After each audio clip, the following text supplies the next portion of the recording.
Welcome to the Never Throw in the Towel podcast. This episode is sponsored by Test Me. We are thrilled and really proud to be sponsored by Test Me because they are an organisation that share our values and mission around improving men's physical and mental well-being.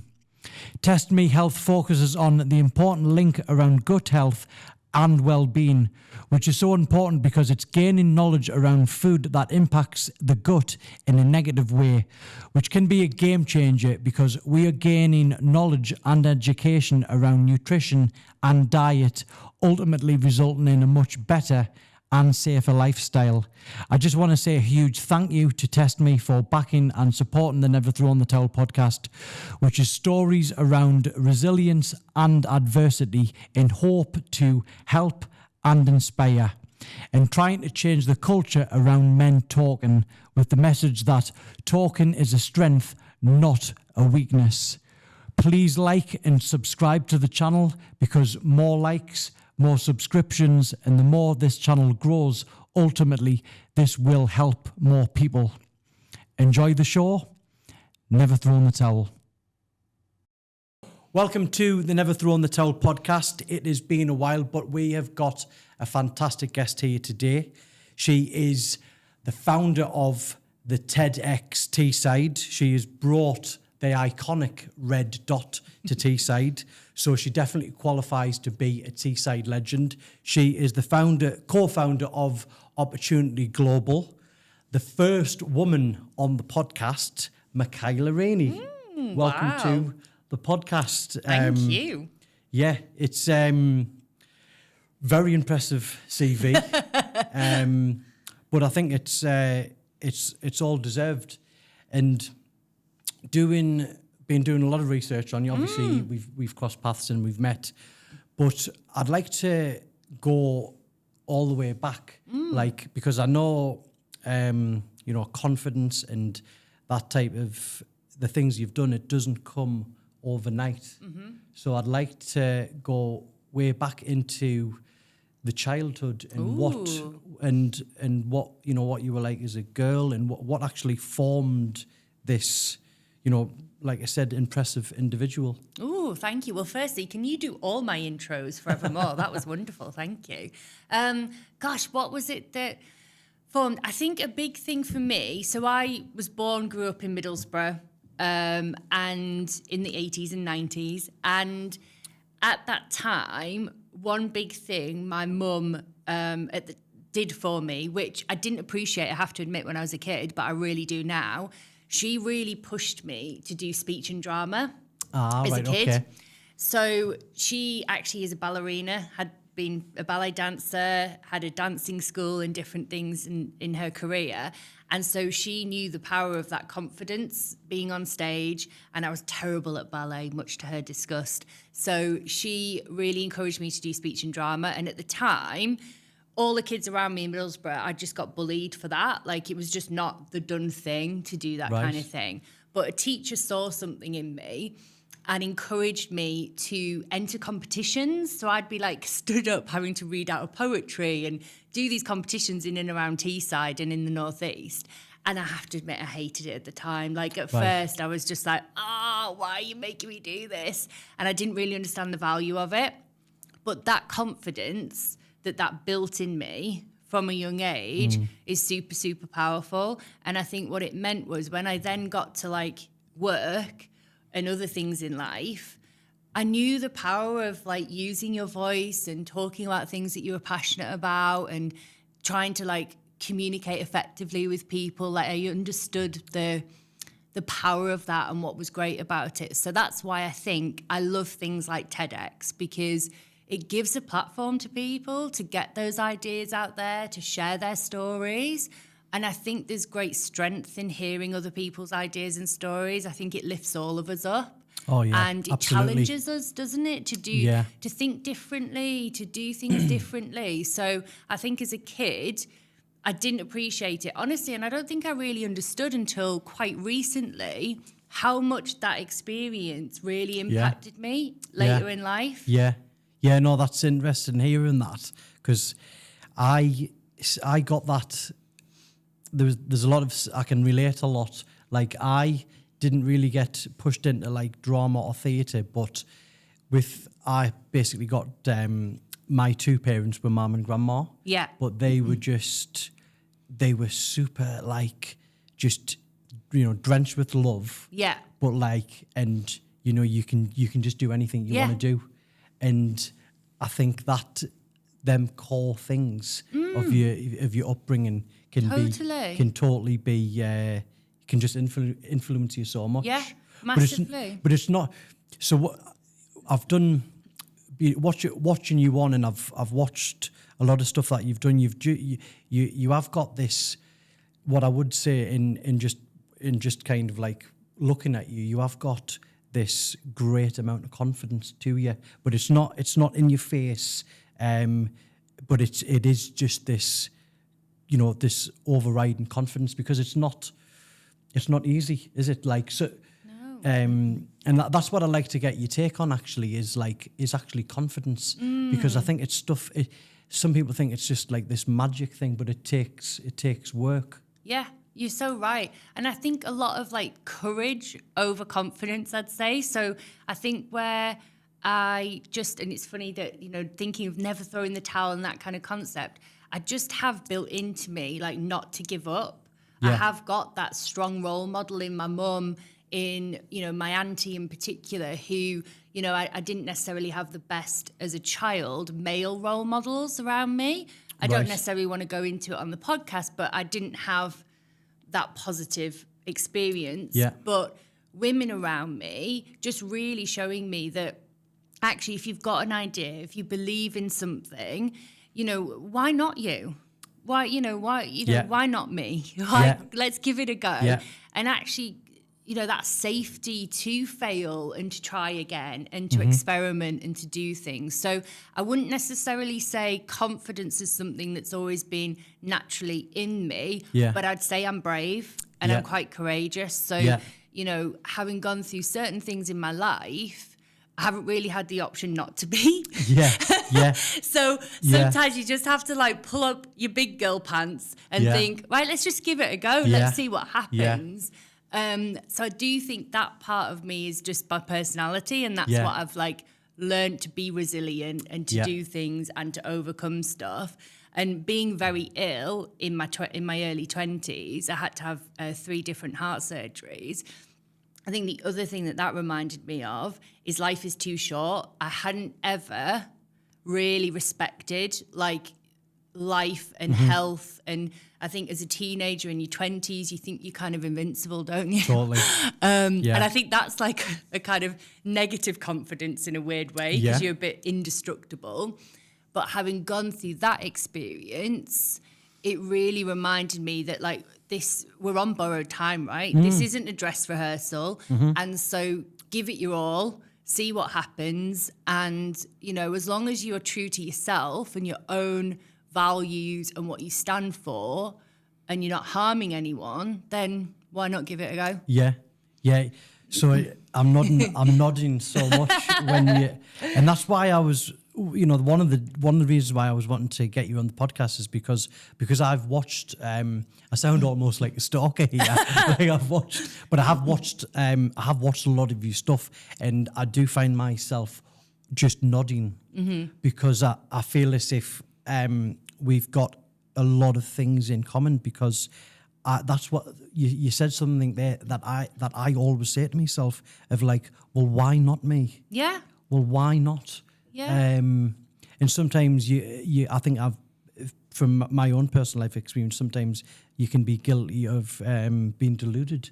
But I think really successful people, I think they probably tend to have that like almost deluded, like, well, why not me? Yeah.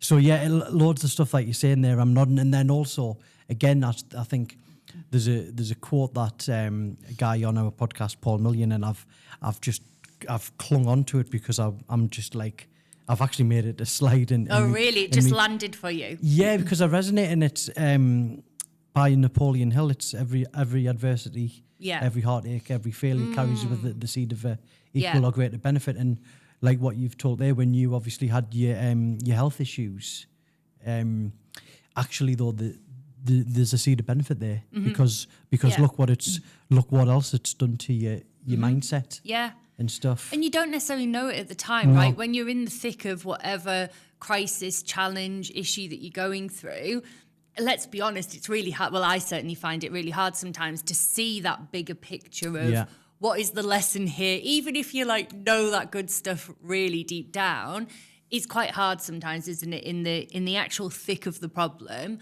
But hindsight is a beautiful thing once you're kind of through that. And I think anyone who is listening and is going through any sort of challenge in life, if you really can like hold on to that, there is hope, there is something that will come out of this that you'll either learn about yourself, you won't do again, you know, will give yourself that just different perspective on life. Yeah. That can be positive. It might only be a tiny thing, right? Yeah. But you can hold on to that and it can help you get through things. Yeah. But sometimes I think when you're in it, it is harder to see, isn't it? Yeah. I think especially with lack of experience, especially if you're a bit younger, you know, with when you're a bit older, you just, you know, you've fundamentally just got more experience in losses and true. stuff. Sadly, yeah. And I think maybe as well when you're a kid, and I don't know if you ever felt like this, but I thought it was just me that was going through some of the things that I did as a child. Maybe it was because things weren't as openly spoken about as maybe they are now in society, which is a good thing. But at the time, I thought it was just me. Like that was just my experience. That was just my family and whatever scenario. Yeah. And that can be really isolating and quite lonely. Like for me, school and learning was like a massive safety net for me. That was like my safe place where I could really like explore the world, be curious. And I think that's why it's kind of traveled with me through my life, that kind of style and approach. But at the time, I thought it was just me. Yeah. And so I think the other thing about growing older is suddenly we realise actually there's problems for everyone. Yeah. People have totally different lived experiences that we can all learn from. And I think there's real power in podcasts like yours where people are being maybe more open and honest about what's going on for them to the level which they're comfortable, right? Yeah. Like vulnerability should have boundaries. Yeah. We don't want people to be talking about things they're not comfortable doing. But if that experience can help someone else, then I think that's amazing, isn't it? Yeah. And that's what's really cool about the work that you're doing. Yeah. It's raising awareness, but it's also helping people feel less alone in it as well. Yeah. And I think what you've touched on there, there's not many people that I've spoke about who've had, they've been suffering in their own headspace and stuff. That the always common answer is, I thought I was the only one. Yeah. Like so many people think that, and that when I was in my worst headspace, I thought, you know, am I weird feeling these, you know, and this is why, like, you know, everything that or a lot of what you're about is the storytelling, the power. I think there's not many better connection with people than storytelling, like a personal story, because so many, you know, that's when people like relate, and that's what I've found when I'm doing the work that I'm doing. I'm fundamentally just sharing a personal story, but the connection that you get from that and how relatable that can be with people, I just think it massively helps, because I think, you know, when you realise actually I'm not the only one. Yeah. That's so comforting. So I think it's powerful, isn't it? Yeah. So I reckon we could do a 5-hour show here. Like easy work. So talk me through then. I wanna get to the stage of, like, obviously you're doing so much now.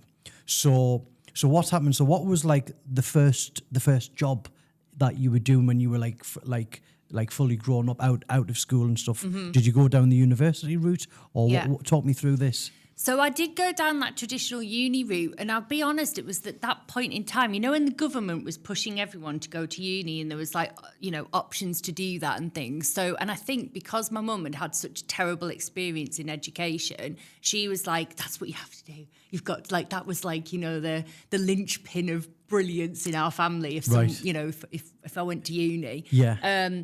And I loved it, and I got a lot out of it because it meant I could leave home and have independence and all of that stuff. And I actually studied law at uni, bizarrely. Okay. And I thought Ally McBeal was my inspiration. Yeah, I was like, oh yeah, totally up for this. And then I realised that actually law is a lot to do with paperwork, and it's not as glamorous as maybe the TV told me it was. So I didn't go down that route. But my first, I suppose, job after uni, I did a few jobs in the summer. I think I did 5 jobs at one point during the summer to save up to go travelling. Nearly as many as you've got now. I know, nearly. Because for me, travel is my big passion. So I was like, how do I get as much time travelling and working at the same time? So I worked across the summer 5 different jobs. Orange call centre down the road in Darlington. It's not Orange, obviously, anymore. I worked at a transport office at the same time, and I was doing some cleaning and something else because my mission was to save up to go travelling. Right, okay. And then I worked while I was travelling. So I worked for the Red Cross in South Africa. Wow. I worked in a Red Cross hospital. Just outside of outside of Cape Town, which was amazing. So I went over there after uni, just all on my own. Obviously, you can imagine that was like, my family were like, oh my God, you're going there completely on your own. I was like, yeah, it's going to be amazing. I can't wait. What age was this? So that would literally just as I finished uni. So what are you, 21 at that point, I think? So it's very ballsy doing that. Yeah, at that age. and like as a kid, we didn't go on like foreign holidays and stuff like that abroad. So I had been on a flight by that point. I had been on, I think, 1, maybe 2 trips before then, like a girls' holiday to Ibiza, but never like completely on my own. So went to Africa, worked for the Red Cross, and then I travelled around Africa on my own. So went to Botswana, Zimbabwe, Zambia. It was just incredible. Wow. And then I had to come back and face real life and get a job. But it was an amazing experience. And I think what I found interesting was every job I've had since, I've been out of, being employed by someone else for probably 11, 12 years now.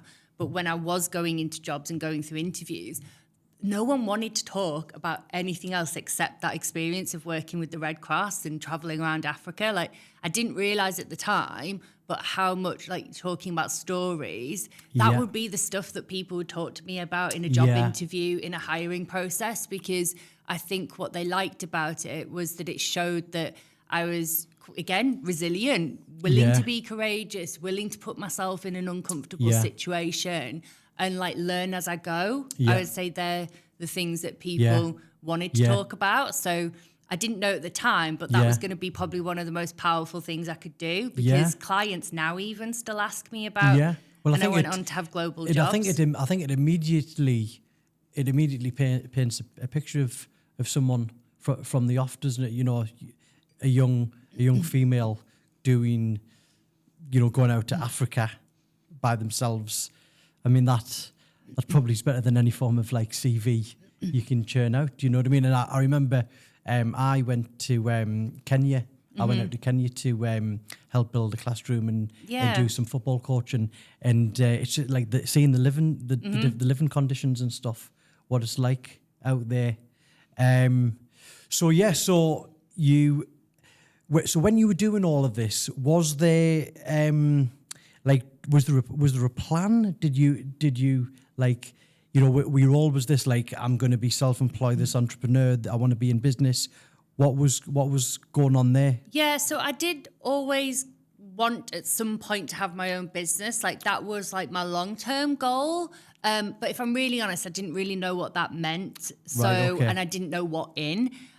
So what my mission was to try and work for as many different sized, shaped organizations to understand like how it works, like how does a business work? How does leadership work? What does that all look like? So that hopefully when I do get to the point of doing it on my own, I've got these really good like learning experience role models that I can take with me to do that. So that's you what actively, I kind of... So that was literally part of a plan where it's like, I'm actually going to be like, working in these different fields, gathering as much information as possible to be... Yeah, I think so. I mean, I'd like to say it was like as fully well thought out as that, but in reality, I think it also was this drive of like, I want to work in global teams, I want to travel as well. So I knew running my own business wouldn't let me do that right away. So I needed to kind of find a job that would pay me and get that exposure and that experience that I could take with me into a future business of my own. And when I was at uni, I used to do cleaning jobs and had like a little cleaning business going. That point in time when people have their flats inspected by their landlords and stuff at different points. I used to make a killing at that point because everyone would leave it to the last minute. So then you could go in and be like, right, if you give me £100, I'll do the whole house, or whatever. That was quite good fun. So I think I was always looking for ways to make money, and I was always quite entrepreneurial even as a kid.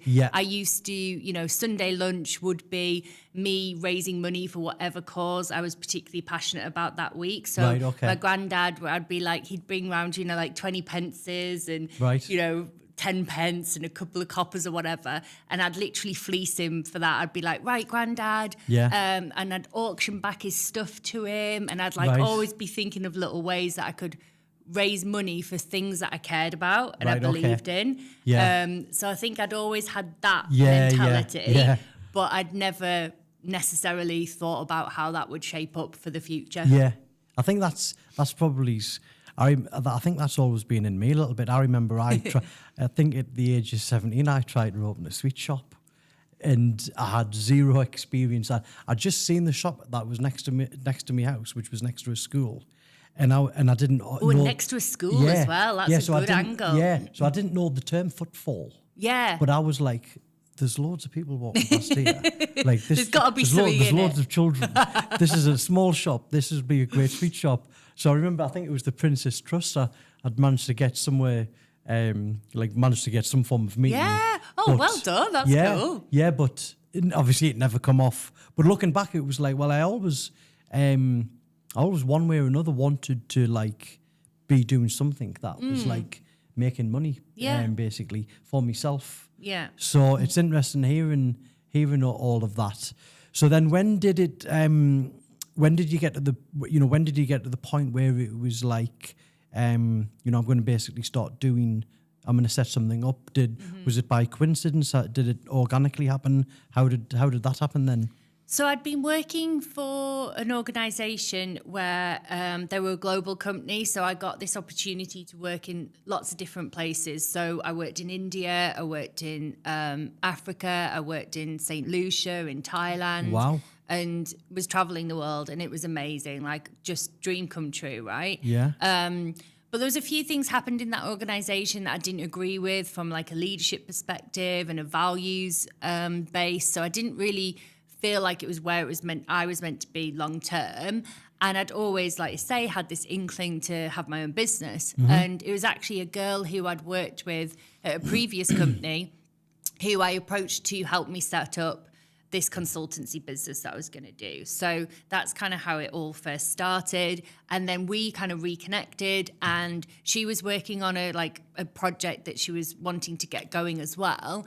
And we ended up basically coming together with our different skills and experience. So the first kind of, I'd say proper business, because I'd had this consultancy business and I'd been doing work in Sri Lanka for a business and stuff like that. And was it always these various different jobs that you had in different countries, was it always lingering around the same type of role that you had?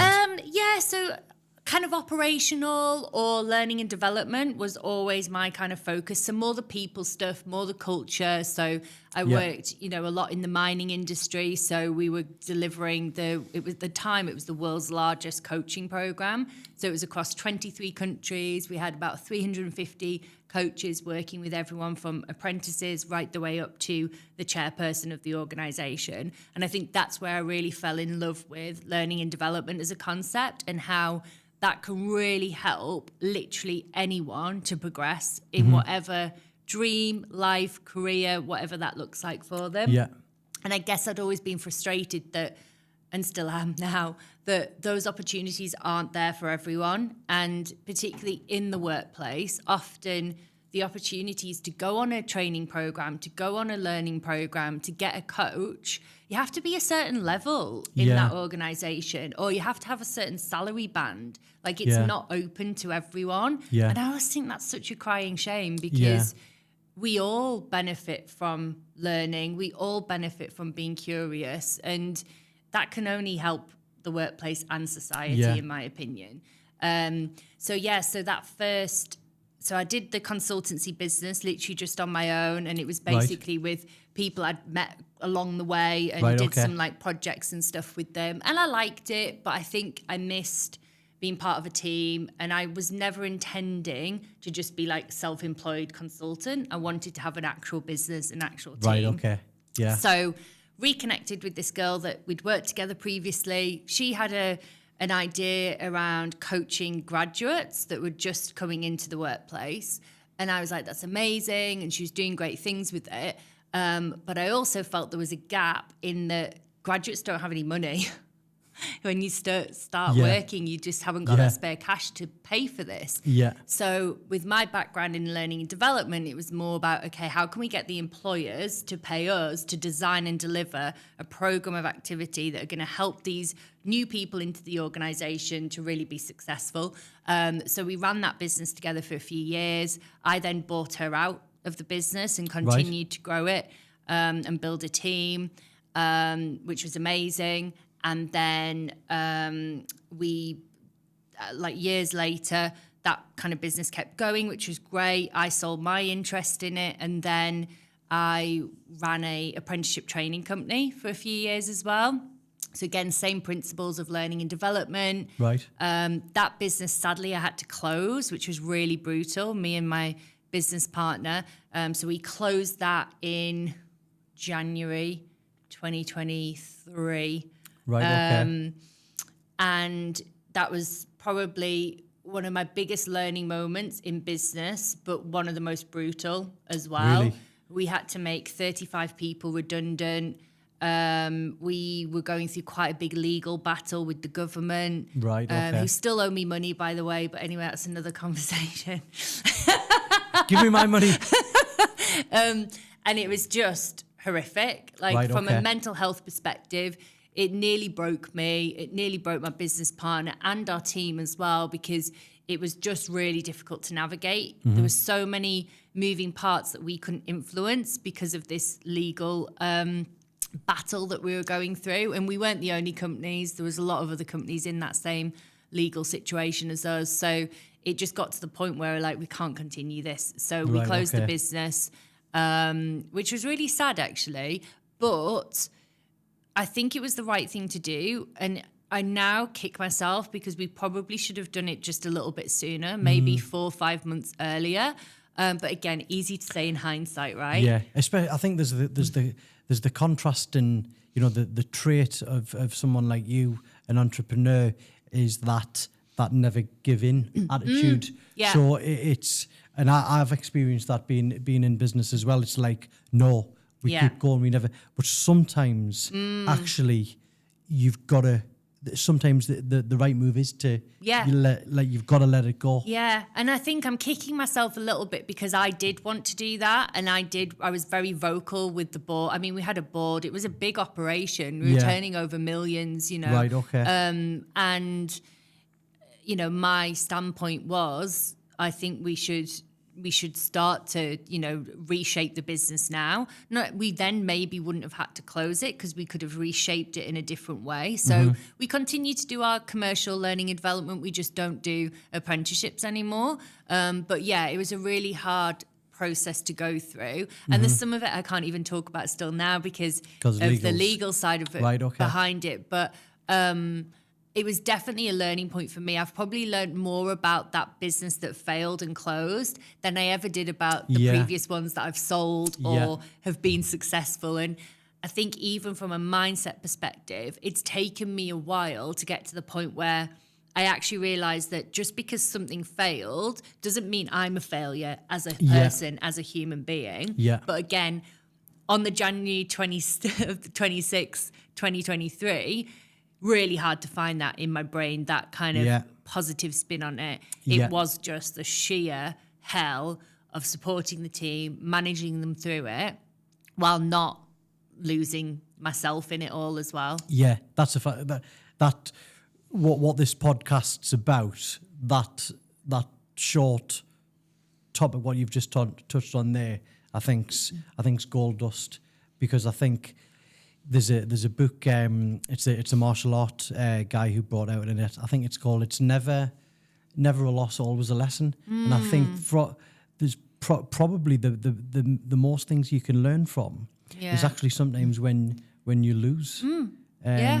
Because there's so many lessons. If you win and you continue, it's just like it's all like, oh yeah, it's amazing. There's probably not as much learning from that. So true. And I think it's quite easy. No, easy is the wrong word, but it's a lot more straightforward and simple to be a great leader when times are good. Yeah. I think it's like your real test of leadership. Yeah, that's when it probably comes out. Is in the out. really hard stuff, right? Yeah. And in the really, really tough moments. And can I say that I did everything perfectly? Absolutely not. I'm a human. I'd never been through that experience before. Yeah. But I can hand on heart say I kept showing up as myself, even in the vulnerable moments, even in the things that I didn't get right.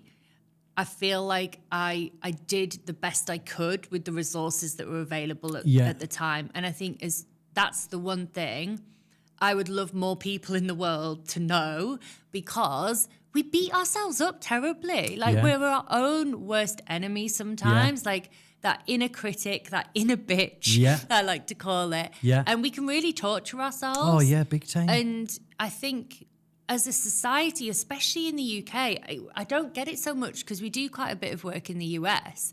And in the US, like totally different viewpoint on failure.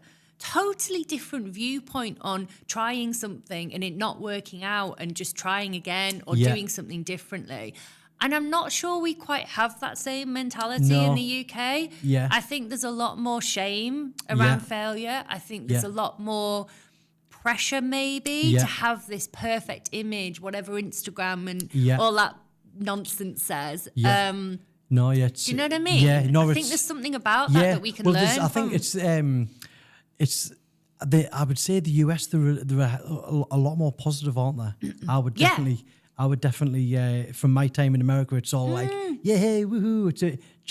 It's a lot more positive. But what you touched on there, actually, something I recently seen, it was Stephen Bartlett, and it was he was talking about failing. Yeah. And I think it was quite intricate what he was talking about, but he was saying they constantly want to be failing and making mistakes because it means they're learning more it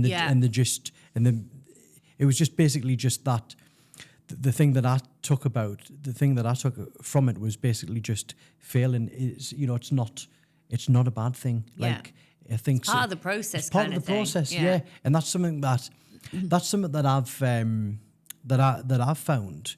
I mean, we'll get on about TEDx. We'll get on. I'm going to massively pick your brain on that. But like, I really don't want to be like cocky when I say this, but one way or another, I'm going to do it because I know if you really want something in your life, you get it. Yeah. And you've got to keep on going. And it's if it's a no, you're going to come closer to a yes. Yeah. And I think, and this is something that, again, from what I've seen about you, is the mindset. Mm-hmm. The mindset of you, I find really impressive. And talk to me about, your values on. You talk about leadership, mm-hmm. culture, people. Mm-hmm. Talk to me about that. What's kind of led you to that? So I'm kind of obsessed with those things. But the reason is, I think we need more people in the world. I think we all have a role to be in our own lives as our own leader of our own lives, as well as contributors in the world. That takes leadership skills, I think, to do that. And I think we need more people in the world that are intentional about how they lead and intentional about the actions that they take and how they show up, and are very conscious about the impact that those actions and those behaviours have on the people around them. And I think if we do that, we will have a more inclusive world, mm-hmm. whether that's the workplace, whether that's community groups, whatever that looks like. Yeah.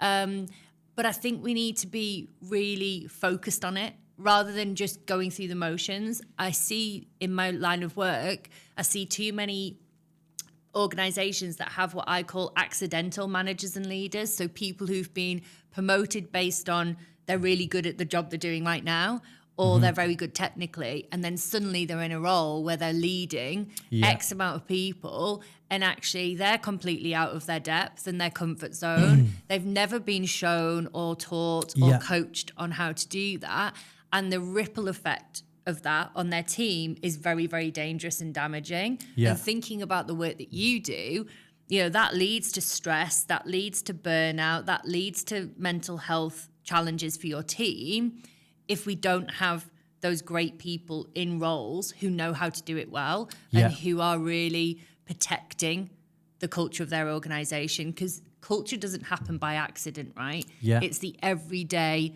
actions and behaviors of all of us that shape what that looks like. It's something I've been obsessed with for a while. And I think it's, for me, my mission is to democratize that learning. And it sounds a bit of a grand word, but I haven't found another one that describes it.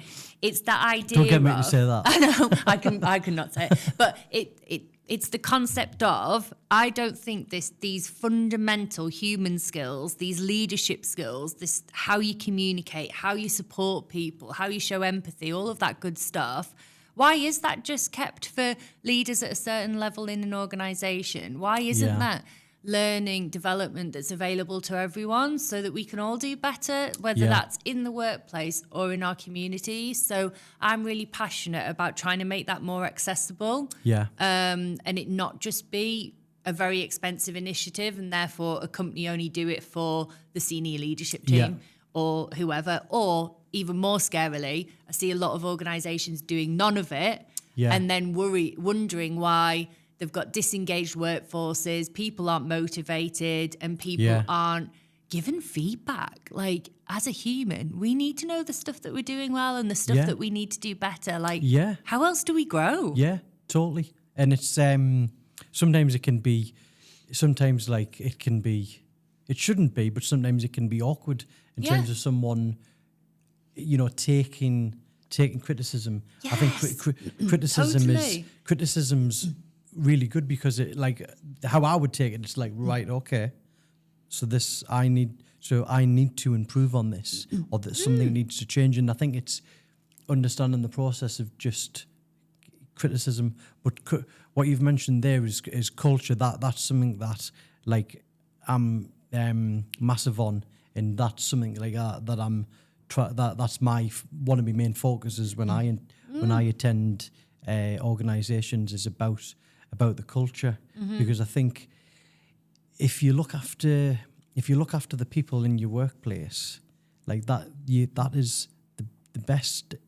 That's the best thing you can do, isn't it? Yeah. Because ultimately you're going to get that back. Yeah, they are your business. Yeah. And I think also that's when people feel safe to show up as themselves, they feel valued, they feel heard, that's where innovation comes. You know, that's where people have the idea. That's where people speak up, you know, and the more we can do to support people, I do think we'll have stronger organizations out of it. Yeah. And to pick up on what you said about feedback. So I think sometimes people like go, whoa, when they think of criticism, because it's human nature, right? Yeah. To feel awkward and uncomfortable, both the person saying it, the other person, and then the person hearing it. Yeah. It's quite natural, isn't it, to get a bit defensive, to take Ego. it personally. It's just been the fear, what does it mean? Am I going to lose my job? Yeah. All of those things go through our heads. So one of the things I talk a lot about is it's just developmental feedback. So it's not criticism, it's developmental feedback. It's going to help you grow. It's going to help you do better. Yeah. We don't know what we don't know. But I do think there's not enough people in the workplace in particular, but generally, we don't know how to give good feedback. You know, not many people know how to do that very well, but we're also not taught how to receive feedback, which is just as powerful. So it doesn't become conflict or it doesn't become personal. It becomes something that you actually feel comfortable asking for the feedback because you're so used to doing it. So I wish we were taught that stuff in school, right? Yeah. Like all I remember from school is like dates that you had to memorize, you know, like 1066 and all of these different things, which, have value, of course. But I would have loved to have learned some of the stuff like, how do you give feedback? How do you receive it? Yeah. It's basic, but totally, vital. Yeah. I mean, I always kind of like for a long time labeled myself as just being really, really stupid because I was really bad at all the stuff that would be deemed as successful at school. Yeah. Like reading, maths. Yeah. It just wasn't me. But like, I mean, communicating, it's one of the best tools you can have.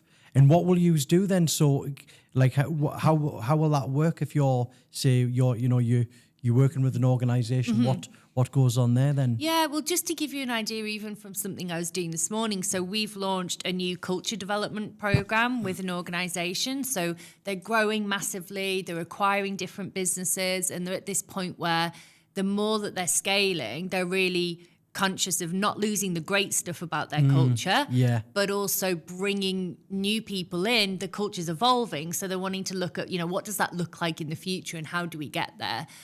So with those people, we are designing and delivering a whole program of activity over like a year-long basis with workshop delivery. We're doing some training stuff. We're literally designing out what their culture is going to look like with them. So we're engaging and doing discovery work with everyone in their organization to get really clear on what that looks and feels like. Not just what the CEO thinks and hopes it is, but what's really going on. And then we're supporting them to go through a bit of a change program on how they actually get there. So we do kind of big scale stuff like that. We also go into organizations and do a lot of team development. So say there's a newly formed team and they're trying to work out, like you said, the communication and how they're going to work together and what their values are and how they're going to be successful and high performing. We'll help them work through that. So we'll deliver workshops. Some of my team do coaching and development as well, but it's always from the lens of human skills stuff. So those fundamental things around communication, self-awareness, empathy, innovation. How do we make all that happen? And I believe it's through human skills. So I hate the word soft skills. Soft skills is banned from our vocabulary. We talk about human skills because I think soft skills like undermines it. It makes it sound like it's not that important. Where actually I think these are the fundamental stuff that really change a dynamic in an organization for the people, for the culture, and actually for them to be more profitable and high performing. So we mainly do it with high tech and engineering businesses, but we do work across different sectors. We work throughout the UK and we also work in the US as well. And it's good fun. It's not just me. I've got a small team. I've gone from having like a really big team to a small team. And I have to say, I do like being back in that kind of more agile, smaller team, quick moving, very entrepreneurial. I'm really enjoying that. So maybe grow the team a little bit, but never probably the size that we had before. Yeah.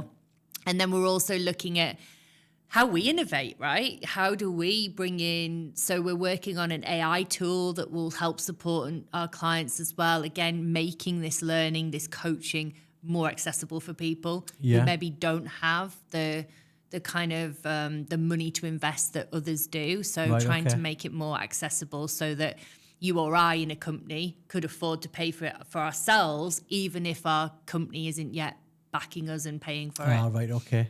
Yeah. Cool. Wow, it's, and I think doing stuff, I don't know, you're probably similar though, like, it sounds extremely rewarding what you're doing and stuff, and I don't think I could ever do anything that I just that's interesting. didn't love. Yeah. Like, in reflection, I think I've got to love doing it. Yeah. Because if I don't, like, I'm just like not like I'm not going to be good at it because that's so true, isn't it?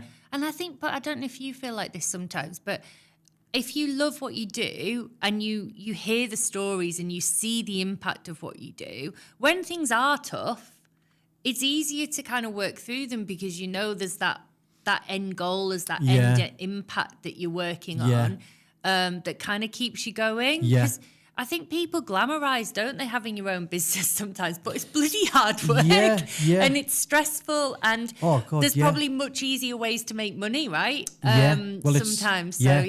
Well, it's something that me stalking you, I was doing research. Yes, research. That's a much nicer way to say it. Research sounds much better than stalking. But I think it might have been one of your last posts, but I'd resonated with it so much in terms of when you're spinning that many plates, when you're working for yourself and you've got so much going on, it's sometimes like hard to like, you've just got that much going on, and then you look at family life and your time's so important, and it's just having to juggle all of that. And I think your post was just like basically just like sometimes just have a bit of a reset and making that actual time to evaluate, plan, prepare and stuff. And I think that was really like important to touch on. Yeah, I think we also have to be kinder to ourselves. Again, this might just be me, but speaking to other people, I think it's for them as well. I think we put a lot of pressure on ourselves to do all the things immediately. And I know I do because I'm quite impatient. So I'm like, must do it immediately. But the reality is we're only ever in competition with ourselves, right? Yeah. And I do think we need to just remember to take that time to give ourselves the space, because I know, certainly for me, if I'm running 1,000,000 miles an hour and I don't think that's necessarily the moments when I do my best work. So when I give myself a bit more space, things like not having back-to-back meetings anymore, like giving myself space and time in between things so that I can actually think about the actions I want to take from that, reflect on it, do something different, whatever it might be. I think for a long time, I was literally just doing bang, bang, bang, and then working really late on a night or getting up ridiculously early to try and catch up. And I do occasionally, of course, still need to do things like that, but I wouldn't say it's my norm. And so just getting into better habits of how I set up my week, my month, even my day has really made a massive difference, I think, to my mental health, my physical health, and also just I'm probably a nicer person to be around when I'm doing all the good habits. Well, I think it's massive, isn't it? Good habits. Do you know what I mean? That's if you speak to, when you speak to people who, obviously with the project that we do, we speak to a lot of people who they're not going through a good patch. And when you often strip it back, where it's like, well, are you doing physical exercise? No. Are you getting out on walks? Are you going out in nature? Are you tapping into that? No. Are you connecting with people? Are you connecting with friends? No. What's your nutrition like? Are you drinking water? Are you no? So it's like you've got to, and they're quite simple things, but sometimes getting the simple things in place aren't not that easy, is it? Yeah, No. and I think you've actually got to. You're not just gonna. It's like you're not just gonna feel. Oh, I feel amazing. Wow, where's that come from? It's actually like what you've touched on there. Actually, good habits, putting all that in place. Yeah. I think so important, especially like if you're self-employed, because it is a grind. You've got like That's such a polite way of putting it.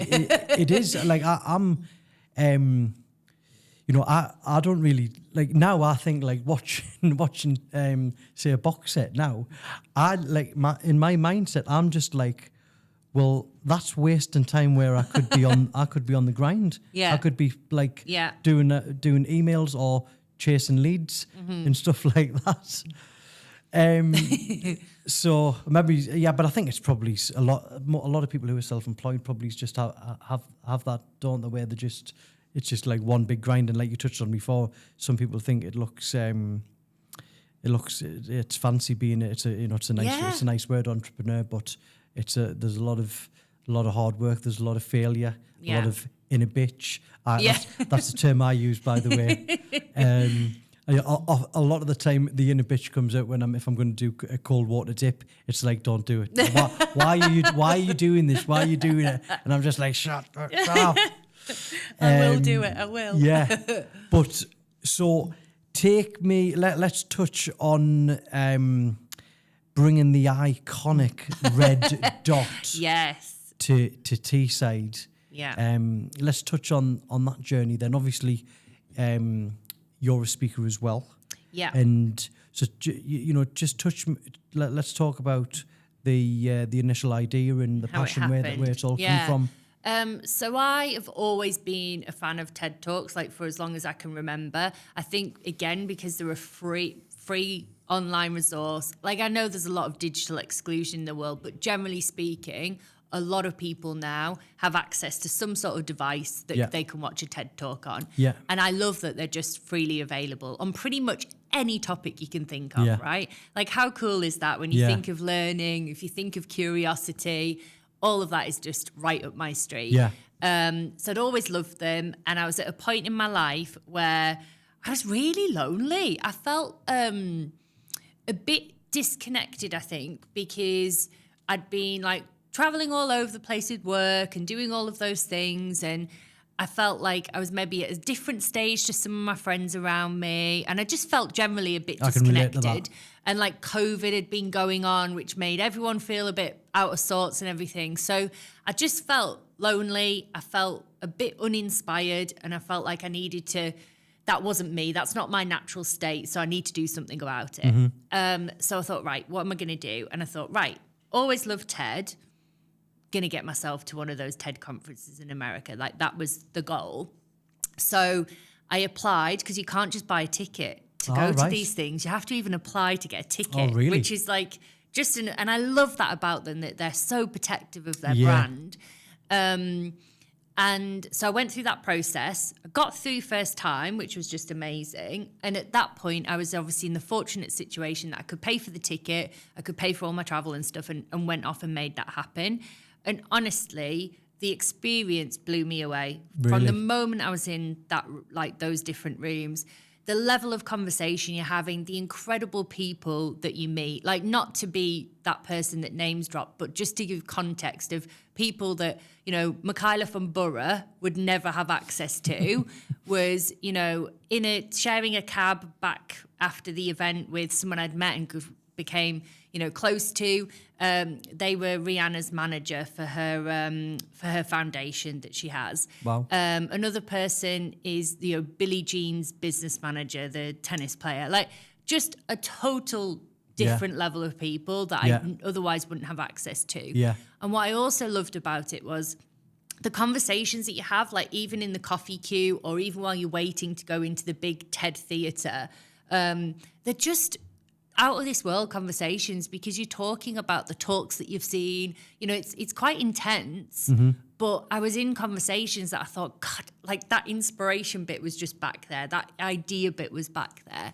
And I met a group of women who, honestly, friends for life now. You know, there's a group of us that stay connected. We get together on Zoom every month or every few weeks. We've supported each other across the years in different ways. And it genuinely was life-changing. But the thing I really thought was amazing that I'm in that room, but also what a bloody privilege to be able to be in that room. And I was very aware of how privileged I was to be able to afford to go to that, to be able to make that happen. While the business was being, you know, ran by the team and stuff. So I thought, how can I bring even just a little bit of this magic that I've experienced that's, you know, given me back my spark, that's made me inspired, that's given me these connections to move on all the things I'm working on in my life. How can I bring that back to my hometown? And how can I bring that back to Teesside? So in my kind of classic fashion, I wasn't just going to... I could have just kept going to the conferences each year, which I have done, but I could have just left it there. But classic me, I was like, no, like, how can we spread this message? Why not you? Why not me, right? Yeah. Why can't we spread this message further? Why can't we, you know, give other people that same little bit of inspiration, well, massive bit of inspiration that I experienced? So that's kind of where it came from. And then one of the years, TED didn't run the conference. So me and a couple of the girls that had got together in one of the conferences in the US, we did our own kind of TED retreat/event in Sedona in Arizona. And we loved it and it went amazingly. And I think that was the real thing that gave me the kick up the arse to say, right, yes, you may never have run an event before in your life, but why not me? So there we went. And just applied for the license to be able to have the license for Teesside, went through that whole application process, went through all of my training with TED to be able to do it and deliver it. So every time I go to the conference, there's like this whole other TEDx experience that I go through. Now I'm an organizer. So there's like workshops, which again, right up my street, more learning, more curiosity, meeting incredible people. You go through all of that training and coaching. So that we know how to deliver, you know, a TEDx elsewhere. And was it has it been a lot more complex and harder to actually to get all that? Like, how's that been? So I would say what I love about TED is like they're so protective of their brand, and I think that's why their brand is so successful. So rightly so, there's a lot of rules and procedures that we have to follow. Right. But what I also love is they do genuinely want the personality and the community that it's in to also have a lot of influence over it. So any TEDx event you go to around the world, there's over 3,000 of them, will feel a bit different because of that. And I think that's really, really cool. So that part of it, I really loved. And, you know, the rules are there for a reason. I'm not a natural rule follower. So that has been a bit of a mindset shift. I love breaking rules. Yeah. But when they're there for a purpose, I get it. When it's there for like impact and stuff. And the other UK organisers, it's the classic, I would say like traditions rather than rules. Yeah, you know, they're there for a reason, and since then I've had exposure and involvement, all sorts of things. So TED, as in Big TED, not a TEDx, did a documentary series at the end of last year, which I was invited to contribute and to be part of, which was amazing. So I've also been able to kind of go and support other events.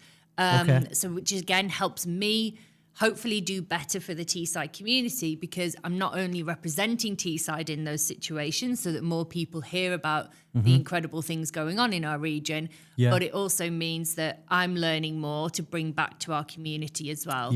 So my dream is that our TEDx Teesside rotates around our area, the region. So, you know, Darlington, the 5 major towns, Darlington, Stockton, Middlesbrough, Hartlepool and Redcar, that everyone gets some benefit from it. So in terms of at a location? That's absolutely. That would be the dream. I'd love to do a TEDx Youth at some point where we get young people on the stage. You know, thinking back to that story I told you at the start, where I really experienced that power of someone showing me how to kind of be brave enough to stand up and speak, and you know, learning all how to do that. I think that would be a really cool skill to develop and support in more of our young people and get their ideas on stage. Well, I think that's when I speak to people who've who've went through private school. Yeah. The public speaking and stuff I think that gets taught. Yeah. Whereas it doesn't it doesn't get taught. It's not kind of standard, is it? No. No, and it should be, because like a lot of stuff we've touched on, I think being not necessarily public speaking, although that is a fantastic tool, but just speaking. Yeah. Just communication generally. Especially with the youth of today now, with social media. I do a lot of work with schools now. Yeah. And a lot of the feedback is like the communication skills just aren't there. I mean, like I'm a hairdresser stroke barber, so everything's communication. It's something that's always come to me. But I think with the youth now, they're staying in the rooms, they're scrolling on the phone. Yeah. That face-to-face communication skill, I think probably went down a little bit. So I think through COVID and stuff, when people were like disconnected and stuff. Well, you hear so many kids who went through COVID, how it affected them. Oh, seriously? And it affected everyone. So I think that's unbelievable. And has that been done then? TEDx Youth, is that something that's... so there are a couple of schools that have done similar, not in our area, but I do know of it happening elsewhere. So that's something that I'd love to do, like 2026, 2027. Right.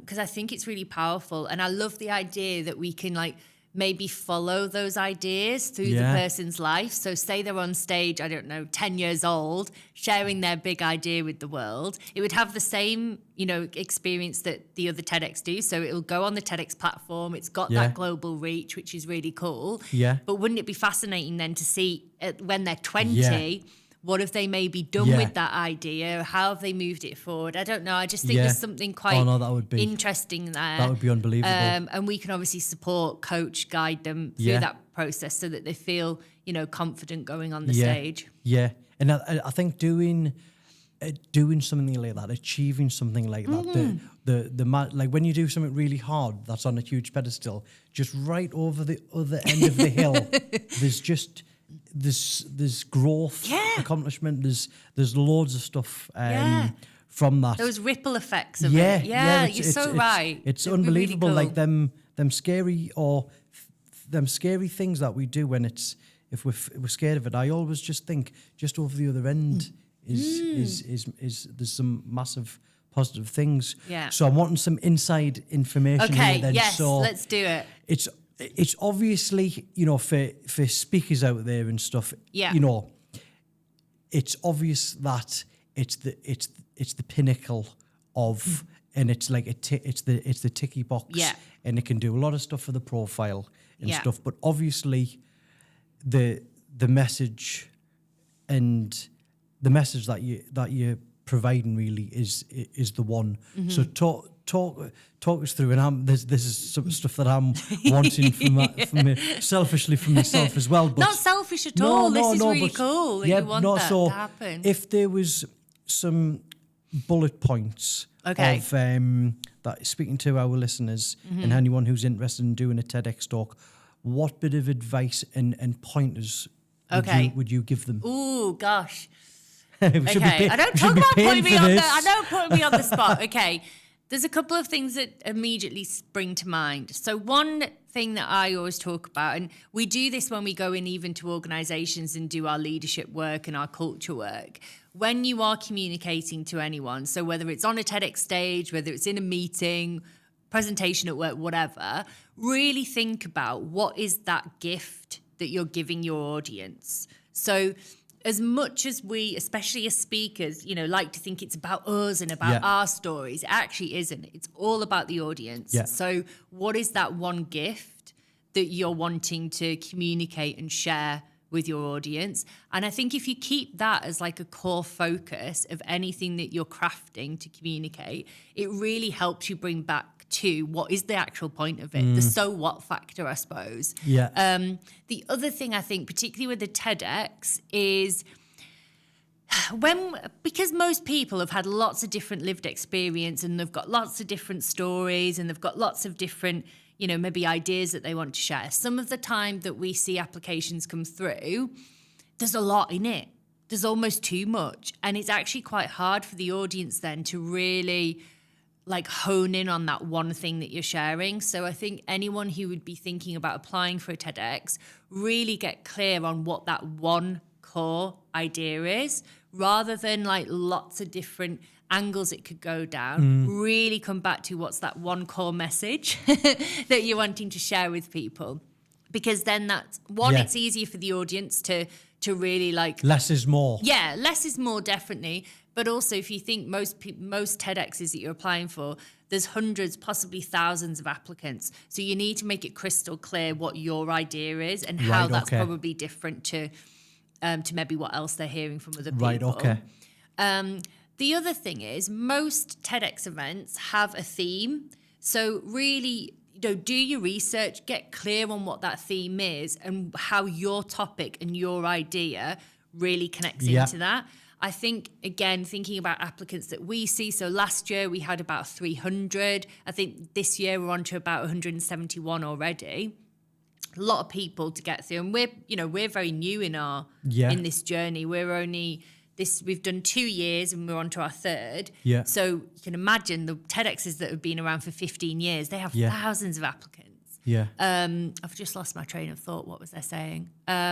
Yes. So when there's all those different people and all those different applicants, I think sometimes people focus too much on the story and the lived experience rather than the actual idea. So what is the perspective that you've got? What is that thing that you really want to share with your audience? So it's got to be more idea-led than story-led. I think the story just helps people to connect with it, but the actual message needs to be the idea that you're sharing. And I think that's the difference with a TEDx. It's not just a motivational great speech. That's amazing and has its place. But for a TEDx, it has to have that kind of core idea. Because I think most you always hear what makes a good speaker, and it's the storytelling. But it's not actually storytelling is actually not the first one. It's actually the storytelling will assist. Yes. But it's got to be what's that takeaway?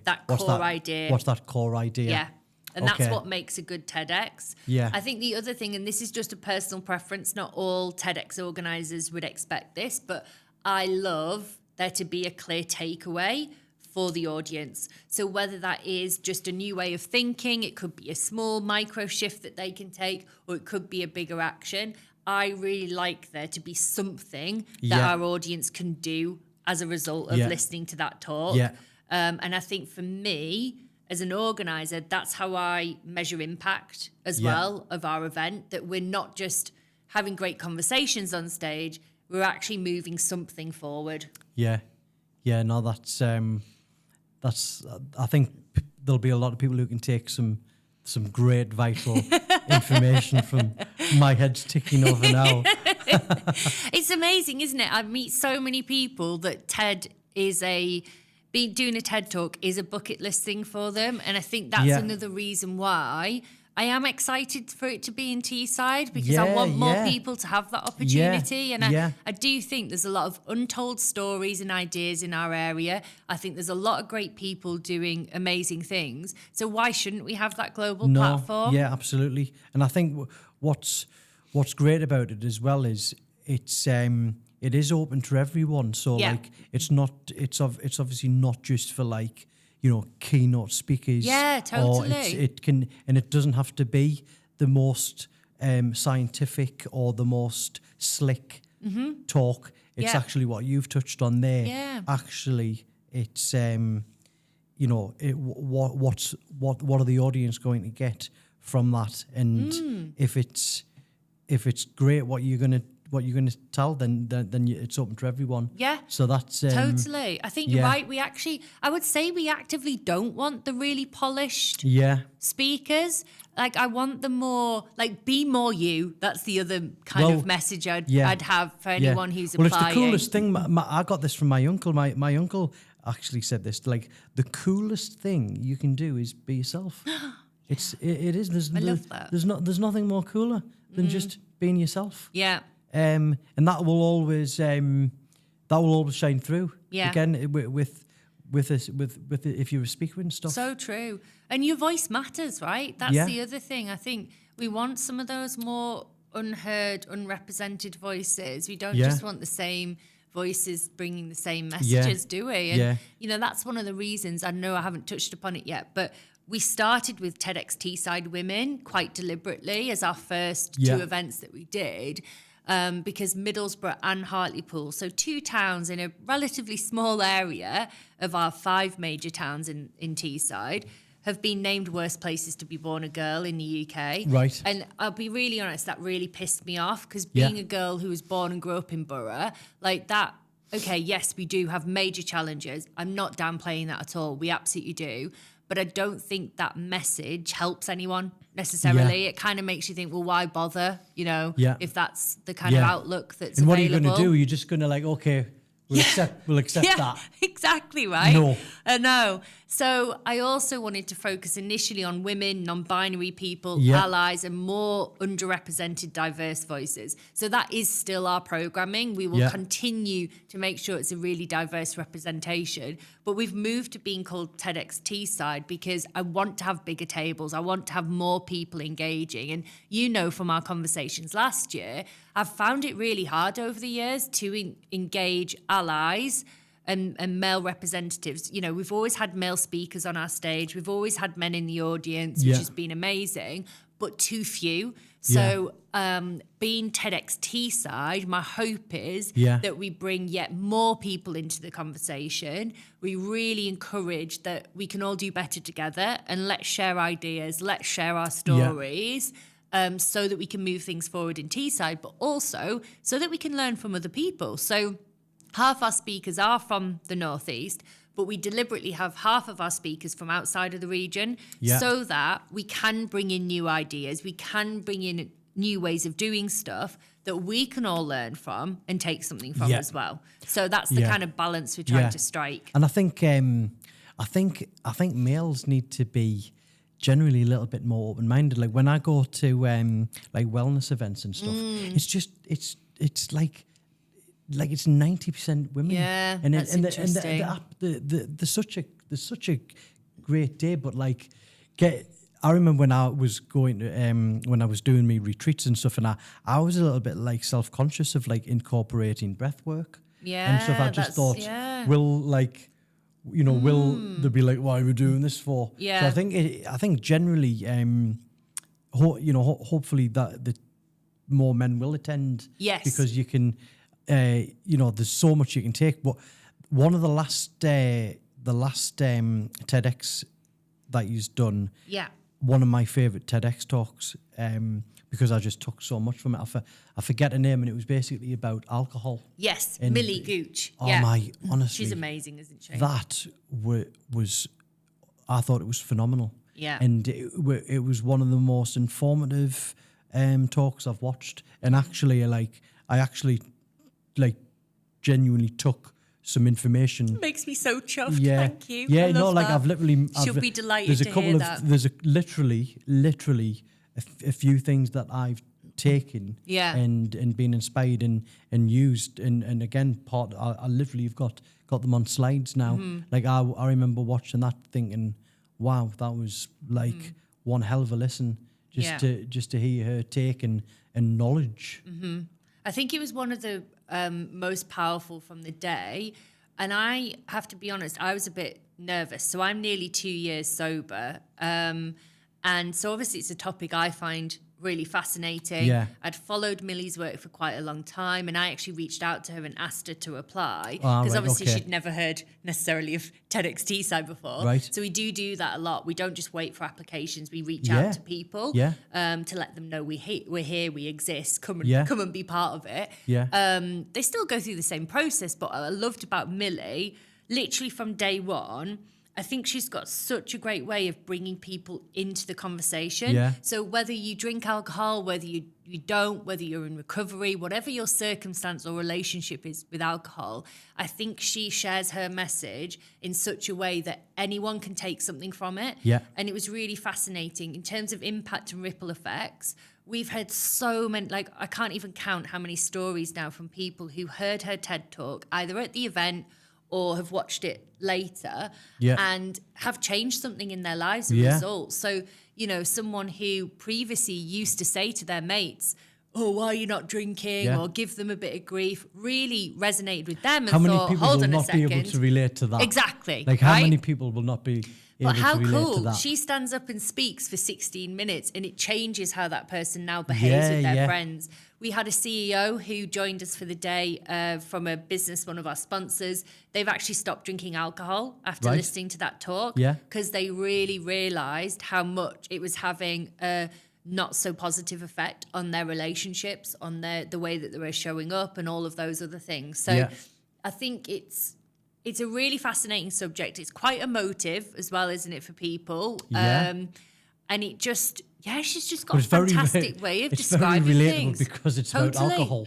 I know, right? You know, especially our culture in the UK. Our culture in the UK, it's massive. Like I literally remember, like slyly trying to not show that I was drinking like non-alcoholic beer. I was like literally or asking for a glass that was bigger, that looked more like it was like a double vodka. Do you know what I mean? So I think so many people can relate to them to that. So let's I seen before had a nosy you were talking to John Beamson. Yes. So let's touch on the oh yes.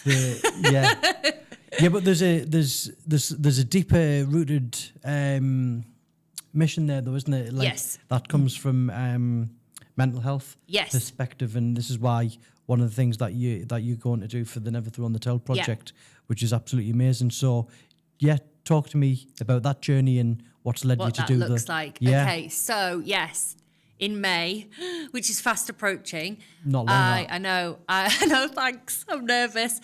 I'm doing the Lone Survivor Challenge with CEO adventurer John Beamson, which I am excited and slightly terrified about because it basically means I have to navigate with no phone, no money, nothing, just me, a map and a compass. And I have got 24 hours to basically find my way from one point on the map to another, all walking. So I'm not, that's one thing I can do. I can walk very well. So I've been doing a lot of training. Yeah, but that I remember I'd done it. It was like a charity walk, and I think it was like worked out 60 miles or something. Yeah. And I deludedly thought it would be easy because I was like, well, all it is walking. I go to the gym, I'm fit. One of the hardest things I've ever done. Yeah. Oh, don't tell me that. No, that I'm telling you now, the walking it's going to be solid. Of it will be. Yeah. It is. It's going to be tough. And obviously you're carrying your backpack and all of that stuff as well. So yeah, I am looking forward to it. It's given me a really good focus and a real goal to work towards, which I really like having. I'm 40 later this year. So one of my big things was I wanted a challenge to do during that year. I also wanted to raise money for charity, which is obviously what you're touching upon as well. So I will be doing it all for charity. One of my chosen organisations is the Never Throw in the Towel project, which is really cool. So my intention is to raise money to really support charities and organisations that focus on men's mental health in particular. The backstory to that, which actually links into what we talked about Millie's TED Talk. 4 years ago, I lost my best friend. He was an alcoholic. He had battled in and out of recovery for a couple of years, never quite got to the point where he was able to overcome that illness, and tragically died as a result of it. And it literally broke me. I'm going to get emotional thinking about it. But going through that experience, and I've had other people close to me battle alcoholism and drug addiction. And as a person who didn't experience that, but it definitely changed my whole perspective on mental health, on alcohol, on all of that piece. And it was a real eye-opener, because until you've gone through it with someone close to you, or, you know, someone's gone through it themselves, you don't really understand quite how difficult that is, because you can love that person the hardest you possibly can love them, but unless they are ready and able to change their situation for themselves, there literally is nothing you can do. And as a recovering control freak, that is a really hard lesson to learn. And watching someone you love lose their battle with that illness, and you know, it is so tied into mental health. It's tied into, particularly for men, you know, not maybe opening it up as much, not feeling like they can, a lot of pride, a lot of all of those other things. And I'm not speaking for them, but certainly from things they shared with me and things we found out since, there was a lot going on there that we didn't always know, or even when we did, they weren't opening up in a way, or didn't feel able to. And so my mission with the Lone Survivor is to raise awareness for some great organisations in our local area who are doing that hard work to support men around their mental health, because I think the ripple effect of that is phenomenal. I think a lot of the challenges that we're dealing with generally in the workplace, in our communities, in society, do link back to all of our mental health and all of our wellness, because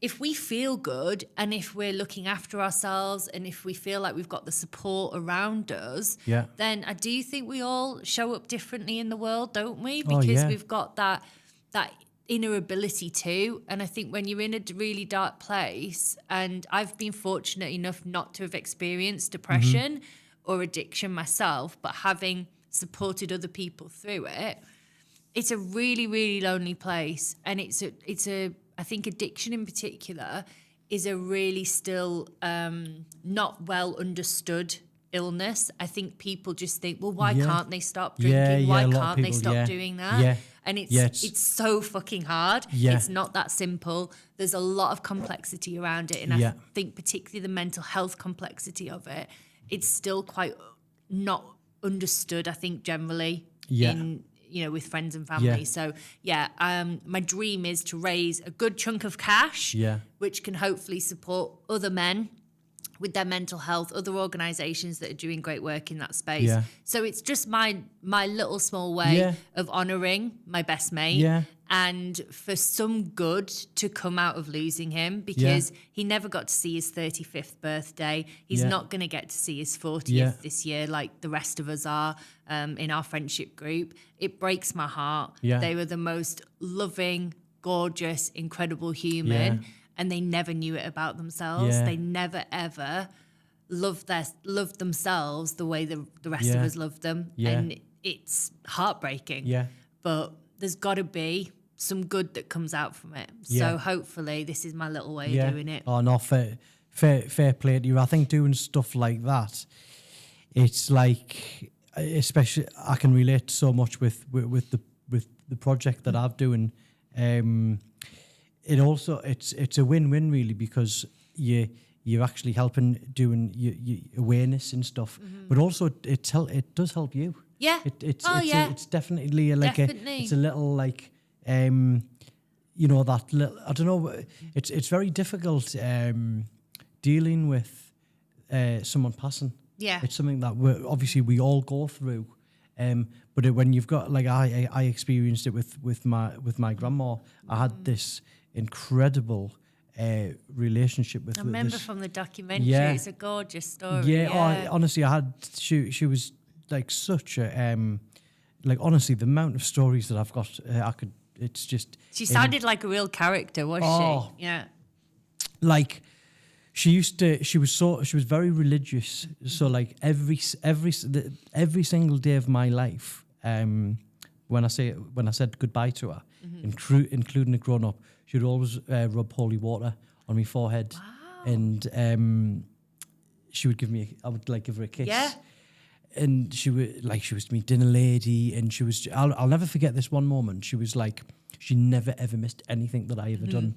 That's so good. I remember I used to be like incredibly a serious sportsman. Like I was useless academically, but sport was just my thing. Yeah. And I remember doing this cross-country run at Moorside, and it was like in the afternoon, and there was no parents were there. Yeah. Not one parent. And I remember, and it was heavily raining, and it was in the woods. And I remember starting the race, and I remember looking up, and in the trees was my grandma. Like, what a legend! And she was just like, rain or storm, she's there. Rain or shine, whatever's going on. That's I don't know, so cool. Yeah, but I've went off on a tangent there. But I think you were just saying like dealing with grief and losing someone. Yeah, when if you've shared that with them, it's a very difficult thing, and I think the only way to really get through it is actually push through and do something, like fight through it and do something positive. Yeah, and that's and, a good and, point. and like and you know, I hadn't thought of it that way. And, you know, you in tribute to them and like what you're doing. So that's amazing what you're doing, and very very on point really about, you know, we're a men's mental health primarily project and stuff, and the alcohol and the drugs, it's a big heavy link, and I think like a lot of us, when it comes to alcohol, firstly I'm very conscious of like not being preachy. Yes. Because I very rarely drink, but I'm not teetotal. Yeah. Like it's me birthday on Saturday. Oh, and nice. I'll have a drink. If you fancy it. Yeah. I don't like. But if we're feeling stressed, pressure, it's very ingrained in us to turn to the drink or mental health. Yeah. And it's one of the worst things you can do. And I think it's very important just being like you said, it's very easy for someone to think, well, why are they doing it? It's selfish, or they should stop. But it's actually, it's an addiction. Yeah. Like, it's an illness. Yeah. But we wouldn't say that to someone who was experiencing another form of illness, right? Yeah. And I think that's where some of the language around addiction and recovery, it does need to change, doesn't it? Because there's a lot of stigma there. Yeah. There's a lot of shame tied around it as well. So I think if you're already in a bad place from a mental health perspective, then you're dealing with addiction as well. The shame cycle that, you know, my friends who have been through this, and I've been, you know, in different therapy situations with them as well as like their friend or as a family member. And it must be the most horrific thing to go through, because you just physically can't stop. Yeah. Like of course they want to.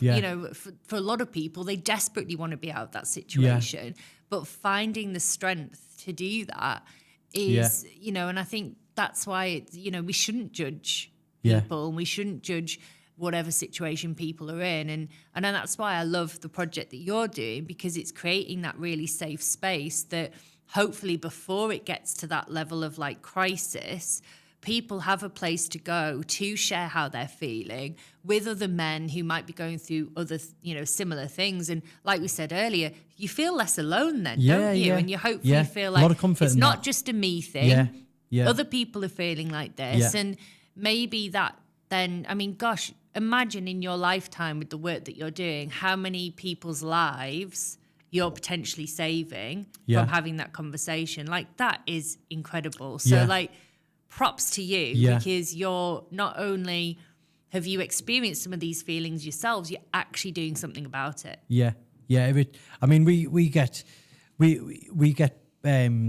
praise, or we get thanked a lot, but I must say though, it is incredibly rewarding though. Like, it's just that's one of the things that I'm absolutely most proud of I'm actually, you know, doing something that's like in some way making an actual change for good. I think there's not many more things that you can do in your life actually that's as rewarding as doing something like that. And the ripple effects as well. Like, I don't want to get like too political or anything about it, but I do think, you know, this all the mess that's in the world right now and the craziness that's going on in the US and other places, I do think if we strip all of it back, if we all felt in a really safe, secure way from a mental health perspective, regardless of gender, surely that would put all of us in a better situation to deal with anything that life throws at us, and hopefully make us more maybe empathetic to other people as well that are going through different things. So rather than this divide that is happening in some areas of the world right now, we're all going to hopefully come... I mean, I'm ever the optimist, right? But I feel like there's something about it. Like if we can fix how people feel about themselves, maybe then they would be kinder, more considerate, more supportive of other people around them. I don't know. Yeah. But there's something in it for me. I don't understand why anyway. Like I'm just... My thing, I'm just cool with everyone. Like it's like that's how the world should be, couldn't right? be bothered. I could not be bothered to be like. I just think like racism. It's such it's like why? It just doesn't make sense. But it's this. It's like it's. I think that's why it's so important for people to actively do things to push up against to push up against all of that. And to create change. Yeah, definitely. Absolutely. And I think if people have a safe space to talk about what's really going on for them and how they're feeling and whatever challenge they might be facing in life, then that even it's in itself is a way forward. Even if that whoever they talk to can't fix all their problems for them, actually getting it out and, you know, getting that support or maybe just an insight from someone else who's gone through something similar, it can have a ripple effect. Yeah, definitely. And a message to anyone who's watching really, when you're in a bad place, I don't there's a lot of people just think I can't get out of this, but I do think sometimes you've just got to like search. You've got to there can be something. Like I remember when I first discovered like cold water. The guy it was like a cold water retreat, and the guy who was taking it, he said you know, the cold water saved his life. Wow. He was in that's incredible. It was that he powerful. He literally said cold water saved his life. And whatever there's multiple things. Some people can turn to God, religion. They can turn to exercise. They can, and especially with addiction, I think you've just got to, like I'm, the type of person I am that I think I've discovered is I think I'm a bit of a wild man that need like I in some way need that adrenaline hit. Okay. So I've realised like I've just got to get it from the good stuff. Yeah. So what would that look like for you then? Give me an example. What? So like I recently had a boxing fight. Okay. So okay. I'll do I'll do cold water. Yeah. So I'll do that any given opportunity. So something like that adds a bit of pressure, that's a bit of a challenge, that stretches you out of your comfort zone, that kind of thing. Yeah. Cool. And I get that like that I don't know natural high. That natural high. Yeah. Yeah. Cold water really does do that, doesn't it? So I've never done the ice bath, but I've done like North Sea a lot. So I prefer to actually go into nature and do the cold water. I don't know why. Just psychologically, it's like the whole experience of it makes it feel different to me. And I feel like that then sets me up for like the next few days. Like there's something, isn't it? Don't quote me on the stats. Maybe it's a good thing to look up of the impact of cold water and the high that you get off that versus drinking alcohol or taking cocaine. Yeah. I think it's that cold water lasts for 4 hours after the exposure, whereas alcohol's like literally minutes. Yeah. And the actual high has gone out of your system. So it's even, that is powerful, isn't it? Yeah, yeah. It is good. It's all we recently just done it on the women's retreat. Yes, I know. I really wish I'd have been back in time to come to it. It looked amazing. Done that on Sunday, and it's always the one that's like the dreading it. Yeah. But it's always by far always the best part of the retreat.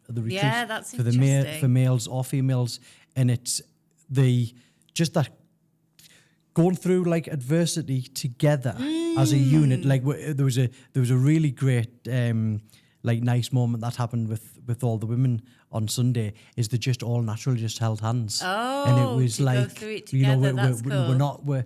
we're not leaving, and we're doing this together. And then like the dopamine, I'm like, it's for me, I'm just like, I call it the Ric Flair effect. I literally like I used to love wrestling, and there was a guy called Ric Flair who used to go woo, and like honestly that to me it happens. I get to like 2.5 minutes, 3 minutes, and I'm just like woo, like oh my god, you feel invincible. Feels unbelievable. And it does last a long time, doesn't it? After that feeling, it really sets you up. And so are you going to do more of that? So I'm interviewing you now. No. Are you going to do more of the women's retreats? Because I would love to come to one at some point. Yeah, so the aim, the mission is really, and it's just when we do it, but we're going to do it soon, is we want to have Never Throw in the Towel projects all over. Yeah, I remember you saying it's we amazing. want to do we want to have male ones, and we want to have female ones, and then we'll maybe on special occasions, we'll mixed groups, we'll have mixed groups. So it's just we want to, like, we've already had like messages saying like, when's the next women one, and that was going to be a thing. So what it first happened, so was doing the males ones, and then it was like, let's do a women's one. Yes. And you did it last year, did you? Yeah, we done it last year. And then had a really good turnout. They loved it. So we were like, let's do another one. Yeah. And then again, it was like, oh my God, it's amazing. But I just stumbled across Sunday's family day. Mm-hmm. And what happened was basically, so two Sundays out of the 4 weeks, I was giving up my Sunday. So I just had to go, well, I'm going to have to, initially it was like the male groups, the ones that I was doing. Yeah. So I was like, I'm just going to have to like choose one for now. And that's good. You need to have boundaries around your time. Yeah, absolutely. But absolutely, the aim is to basically just have like-minded people who've on the same mission and values, and are into the fitness and into the health and and so we're going to hopefully have ambassadors. Really cool. So shout out, actually, little plug. Any women who want to be the ambassadors of the Never Throw in the Towel project, drop us a message. Amazing. And we'll have them. So that's the aim. Really cool. Is there anything else that you would like to touch on? Yeah, literally just wanted to say 2 things if possible. One is our speaker applications for this year's TEDx. If anyone's listening and would like to be part of it, those close actually tomorrow. But it's okay, because I'm a massive pushover when it comes to the speaker applications, because I'm all about trying to get the best people on that stage. So if anyone does want to apply and is listening to this, we can extend it for anyone who really wants to be part of it if they drop me a message. And then the other part is we'll be launching ticket sales on the last day of March, so the 31st of March. So if anyone would like to come along this year. Where's the venue? So we're just tying it up at the moment. So it is going to be in Teesside, obviously, and we're just looking at the moment between potentially in Darlington or in Middlesbrough again. So it's going to be potentially in. Well, I was aware. I was definitely aware. You were away last year because I specifically wanted to come. I'd definitely want to come, because I've always been a huge fan of TED, but I've never ticked the box of I've never attended one. Yeah. Oh well. This is your year. Yeah. So tickets on sale 31st of March, and if anyone wants to apply to speak, just drop me a message. Cool. Well, I will give you. This is a souvenir. Oh. Maybe keep this for the Lone Survivor. Great idea. In the towel. Thank you. Thank you for having me.